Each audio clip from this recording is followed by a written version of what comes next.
Well, it's February 21st, 22nd, something like that. Saturday going on to Sunday. And tonight's the night. Crystal finally admitted that she was forced to be with me or date me or get in my life, basically. And, I've had these weird suspicions. I thought she had mental health issues, but really it was just guilt that was eating her up because the way the psychological manipulation works is they feed innocent people or manipulative people information that makes them believe one aspect of a truth that might not be a truth. And then they slowly kind of manipulate bit by bit, and not just all at once. So it's like a little one snippet here, one snippet there, one snippet there. And then nobody really feels that guilty about it because nobody really contributed to the whole thing in totality. So it's like, oh, I didn't do that much. I just said this, I said that. So anyway, finally, she kind of confessed. She still denies it a little bit. She thinks I've gaslighting her and blah blah blah, but she knows she's been the one that's been doing that the whole time. And we had something pretty flippin' awesome. I'm not gonna lie. It wasn't supposed to be awesome. It was started out as a trap or a setup, and then we actually clicked, and it was like, wow, it was fun, and she was awesome. But then the mind games don't stop, right? They don't stop. People get jealous, or people have ulterior motives. And even though we had something really good, she couldn't come to terms with like being honest about how the original intentions came, or where she got all the information that she seemed to just have all these like snippets of information. And this was mainly from some of my hacked computers. And I was profiled as like a psychopath or sociopath because of some journal entries that I had written while I was in jail and 2 months on acid because I was poisoned with acid, and that made me like trip out, write some insane stuff. And then I was given some antipsychotic drugs that made me even crazier. And I had some of like you don't even want to hear some of the morbidity of the things that I wrote. Anyway, after I was in jail, and they kept on giving me more of these antipsychotics, and it kept on making things worse. Like I'm like dreaming of eating people's eyeballs out, and like absolutely some of the most horrific things that you could ever imagine.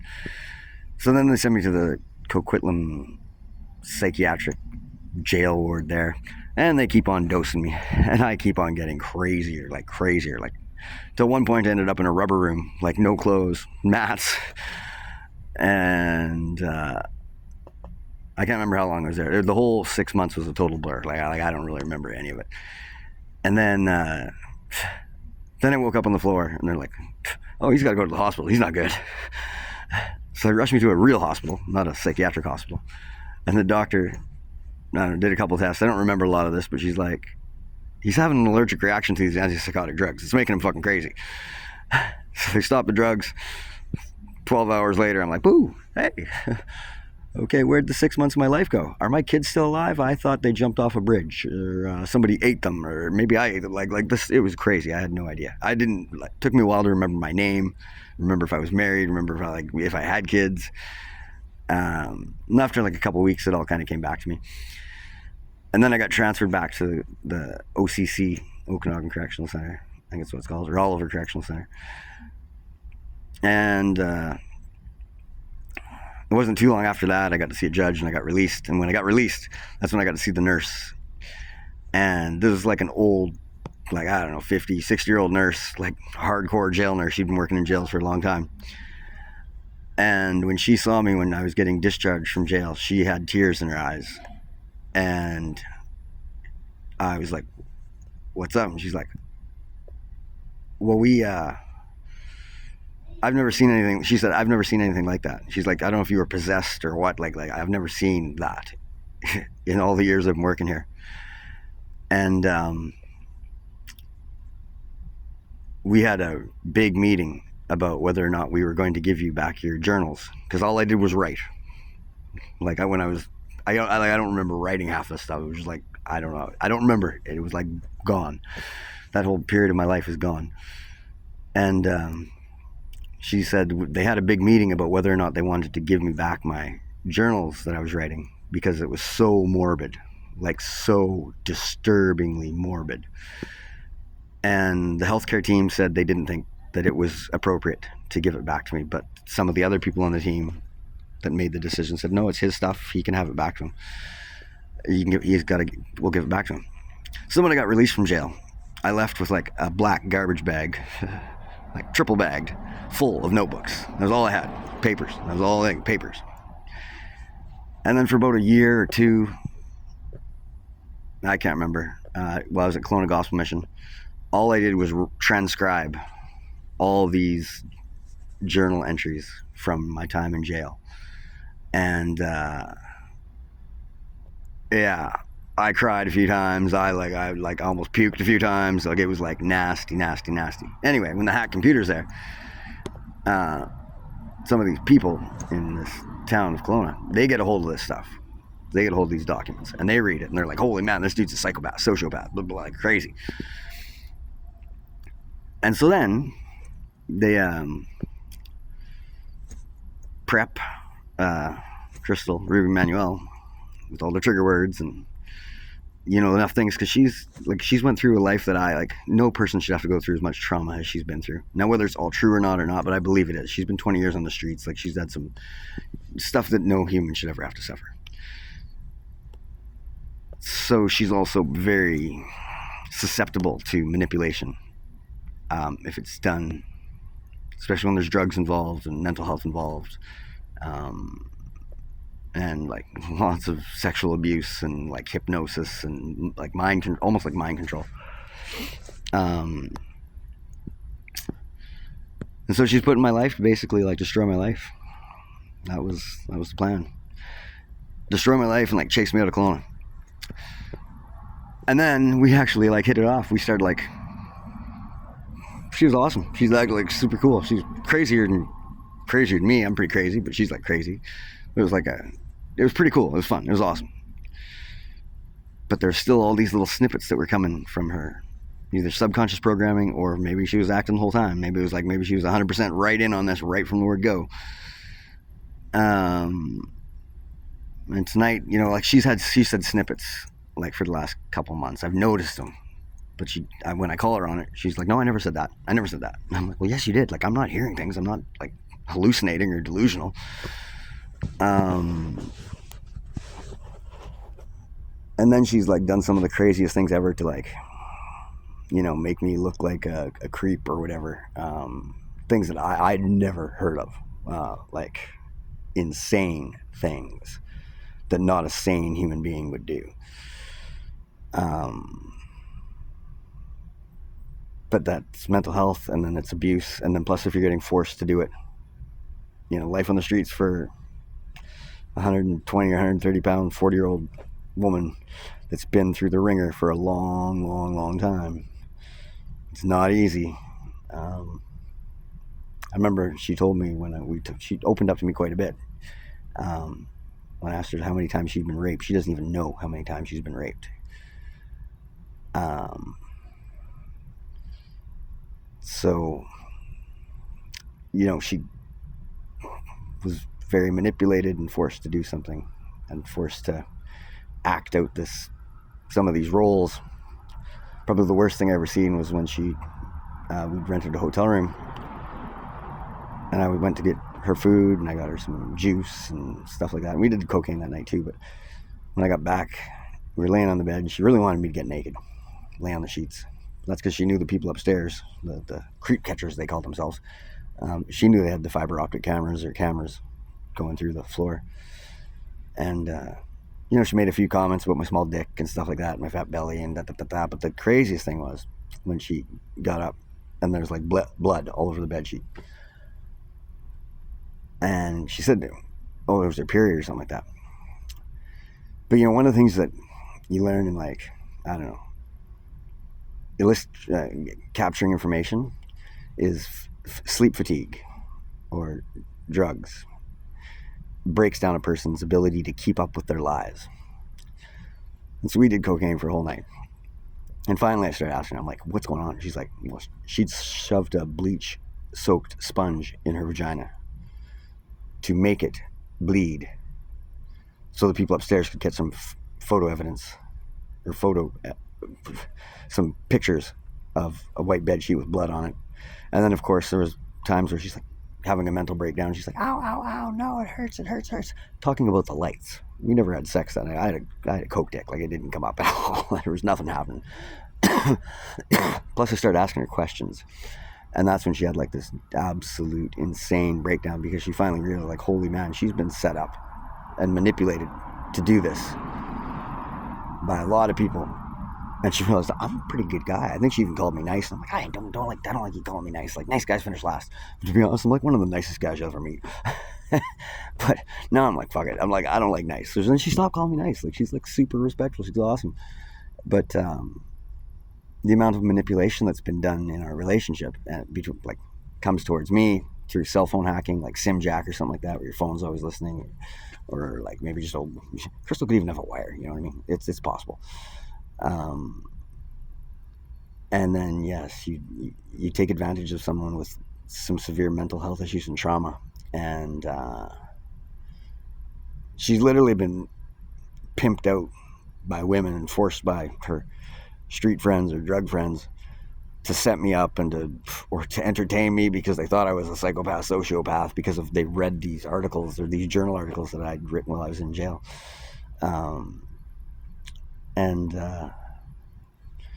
Tonight's the night. I had to say, like, hey, this was a setup right from day one. And her defiance tells me that it was 100%, which is sad, because she needs help. She's out here alone. She's 40 years old, been out here way too long. She's off drugs. She can stay off drugs if she was in the right environment. But she's got nothing. She's got no one other than people on the street. Like, and shelter life is not for her, because it's just right back into the drug scene. Like, it's not for her. But all I can do is pray for her.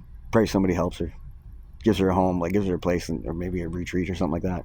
I don't know. I hope that her and I actually get to talk someday, calmly, coolly, honestly, and just say, hey, we both got played. Well, I've been played, but that's just because I trust people. My addiction is trusting people and believing people. And it's like, there's not many honest, good people that are into this game, LARPing or whatever, when you're called the Mark. I've been the Mark for a long time, like 7 years or 8 years. I don't know. It's called Mark the Mark. So they just set me up and try and fuck with me. I don't know. But it's like psychological torture. Then they call it spiritual torture, blah, blah, blah. I don't know what it is. It's like, it's insane. It is literally insane. It's like psychopathic shit, sociopathic shit on a communal level. But what I've learned throughout this is there are good people in the world. It's true. And even people that start off with bad intentions, like, Crystal came to totally just destroy my life. And then, like, we just actually hit it off. It was like we had a good time. It was fun for a long time. But now all these little things have kind of been just surfacing for the last little bit, because you didn't have the courage or the integrity to tell the truth. And I gave so many opportunities. I'm like, if you just come clean, we can just start. Like just start now. Drop everything in the past. Like, you're awesome. I think she's flipping awesome. She's hilarious sometimes. But this pressure of the guilt, it's been guilt. Guilt has been eating her up inside. And then, I'm also not into sharing. And when you're in that addiction space, or in this space where you've been manipulated and abused so much, she's been, I don't know if you want to call it raped while we're together, or consensual, or I'm not, there's too much psychological manipulation that occurs in the homeless scene or the street scene or the shelter scene, and then you throw in the combination of drugs and you don't know what kind of drugs you're putting in, or what she's ingesting. Like, it could be a joint laced with whatever. There's like devil's dust, like some hypnosis kind of shit. There's a lot of things that women get taken advantage of, on the streets and in the drug industry. And right now, I had to say goodbye, and she's pissed off because I finally called her on it. Defensive and blaming me, saying, "Oh, you're gaslighting me, never blah blah blah." I'm like, no, I've been pretty sincere the whole flipping time. Like, I thought you were fucking awesome, and I also wanted to get you help, and I also wanted to give you a better life. But we'll give it some time. Hope she calls me tomorrow if she wants to. That's her choice. But if not, she needs some help. She's been put through the ringer on this. We've been dating for like 7 months or something like that, and like, it could all just be a show. Everything she did could just be a show. But when, like, I could tell we had some really wicked energetic connections. Like, there's a song that always came on. It's like, the angels up in the stars are jealous. Look what they found. And it was like, that was us. Like, it was like, yeah. And it, could still be there, but we gotta have some time. We gotta be out. Like, I've laid the open opportunity to just say, if you come clean with me, everything could be gone. We can start from new. Just like get right back to like when it was like wild and good, and energy was good. But it's got to start with like the confession, the honesty, and then say, okay, the past is the past. But if you don't confess the shit, it eats alive at you, and then it filters into relationships, even though it's not to anything to do with the relationship. Guilt is like a cancer, and secrets are like cancer. Dishonesty is like a cancer. All these things are kind of like cancers, and they eat away at you subconsciously, consciously, and then that affects and infects your relationships.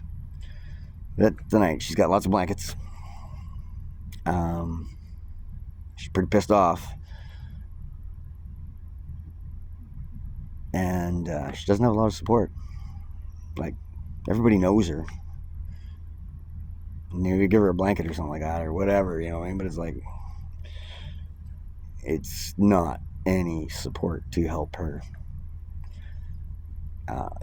get out of this life or get back to being, we just wanted a holiday. That's all we really want. We just we need to get out of town, like have a holiday and just like get back to connecting with each other. But then she was literally just paid to get me out of town. Like, that was, or not paid because she was doing it for free. She was forced to. It's like, if she doesn't do it, she's gonna get raped or something. I don't know. You can't tell about this kind of shit. You can't tell. The only rule of the whole game, it's called LARPing, live action roleplay. The whole rule of the game, you just don't talk. You talk, you're next. And if you're next, then your life is fucked just as much as they fucked mine. And they fucked mine harder than you can imagine. But the plus side of things, focus on good. Get rid of all the negative thoughts. Ray Dalio put out a wicked post yesterday, and he's one of my favorite authors, mentors, and he's like, let go of the criticism, let go of the negativity, and stop complaining, and don't even do it with your internal thoughts, because your internal thoughts transmit and everybody can hear. It's like right now, the power of the mind right now is getting to this point of amazing human capacity where we're almost able to communicate telepathically. And you're doing this through the ether or the quantum field, or just opening up mind capacity that we've long forgotten that we had, or has not been as widely disseminated. And some of it could be actually technologically implemented, but maybe not everyone has the technology implants or technological advancements on them.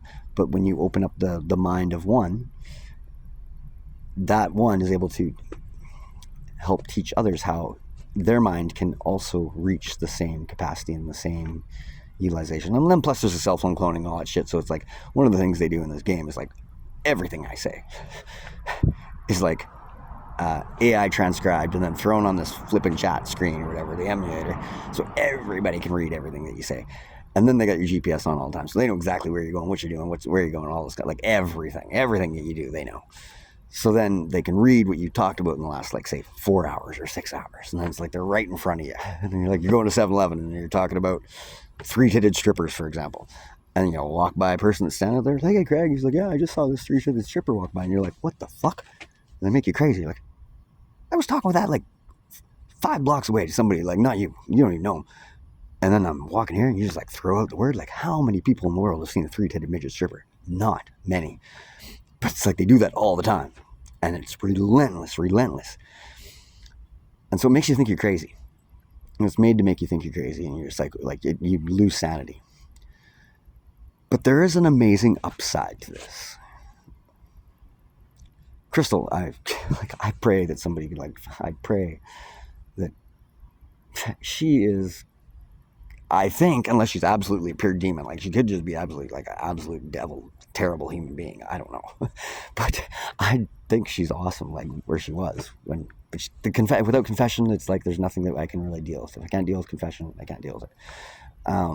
But the capacity of using this model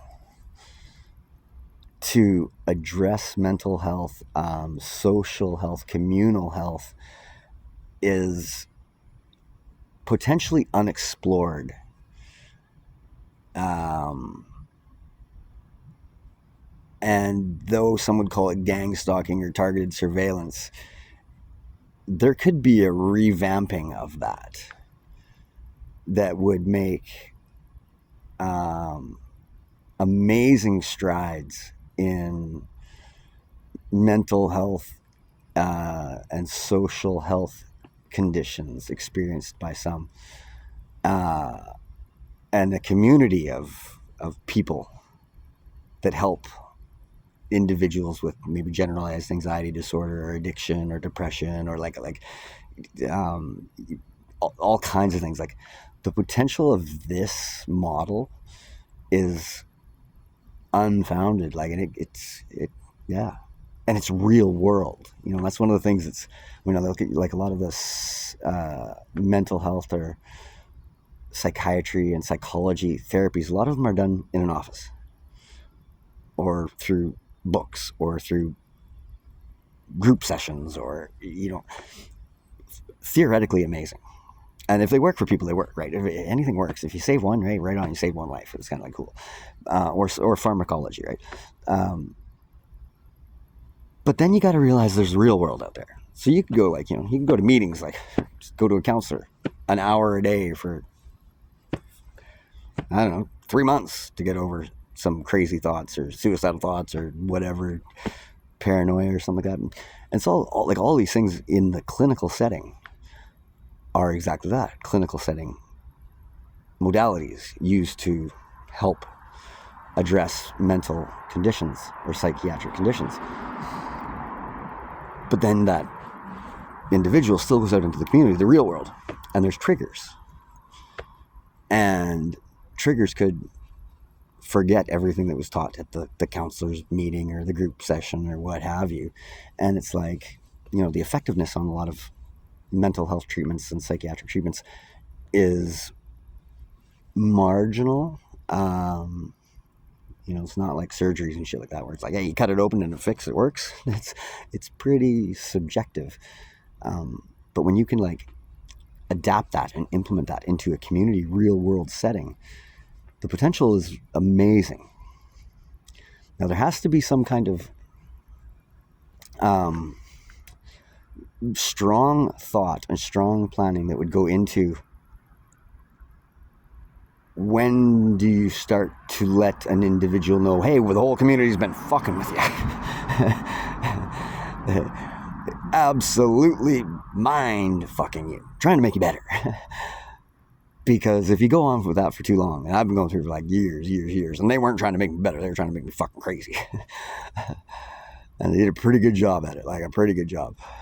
So there's got to be a transition kind of thought. Just like, when is a person ready to start saying, hey, that relationship was fake? And like that girl that was sleeping with you was only doing it because you were sexually frustrated or something like that. I don't know. It's like, there's got to be some kind of mentality where you, like, think about that. But anyway, Crystal Ruby Manuel, amazing lady, maybe one of the most despicable human beings you've ever met. I don't know. I thought she was flipping awesome for a long, long time. Like, super cool. But then when you get little people, and this is the thing about when you get a whole bunch of people doing it, nobody feels that guilty about what they do, because they're like, oh, I only said this little comment, or I only did that little thing. Like, I didn't do all of it, so it's like, I'm not that bad. But when you put it all together and you put it into one person's mind or two people's mind, it's torture to a degree that is like absolutely more destructive than some of the worst things I could imagine. And nobody feels really accountable, because they never did the master plan. They never did that much. It's like, it's just like, I just did a little snippet there. I did a little snippet there. And so it's like, everybody feels innocent. They know they're doing it, but it's not that bad. And like making a comment about a 3-titted stripper because I just saw it on like an emulator, that's not that. Like, I didn't make the guy go commit suicide or anything like that. Oh, but what if it's been done for 7 years and you stack all this up together? I was like, whoa. Now you're kind of like, you're not that innocent, but you are, because it's not illegal to make a joke like that. Anyway, that is it.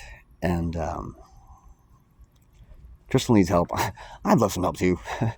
Like, yeah, this is pretty rough. When you realize the whole community's been just like absolutely fucking with you. Fucking with you for years. But have faith in higher power. Focus on the good. Like Red Day always said. Don't focus on the criticism. Don't focus on complaining. Nobody really wants to hear complaining.